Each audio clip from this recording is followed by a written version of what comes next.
السلام علیکم ورحمۃ اللہ وبرکاتہ۔ مادر علمی دارالعلوم دیوبند کی جانب سے بڑی افسوسناک اور دردناک خبر آپ حضرات کی خدمت میں نشر کی جا رہی ہے۔ خبر کیا ہے؟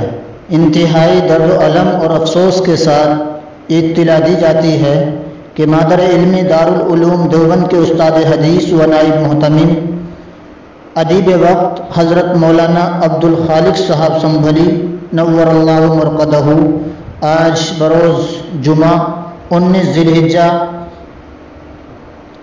مطابق 30 جولائی 2021 بوقت تقریباً شام 3 بجے 71 سال کی عمر میں شہر مظفر نگر کے ایک ہاسپٹل میں اس دار فانی سے دار بقا کی طرف کوچ کر گئے۔ یہ خبر دارالعلوم دیوبند سے حضرت مولانا مفتی مزمل صاحب مظفر نگری نقش بندی کے ذریعے سے ہم تک پہنچی ہے۔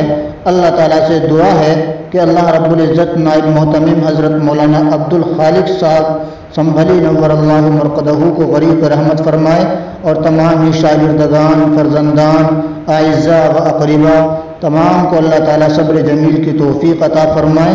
انشاءاللہ العزیز نماز جنازہ کی اطلاع ہم دوسری خبر میں آپ حضرات کی خدمت میں پیش کریں گے۔ آپ حضرات بنے رہیں اور اللہ تعالیٰ سے دعا کریں کہ اللہ تعالیٰ حضرت کی مغفرت فرمائے اور اصالہ ثواب کے حق امام فرمائیں۔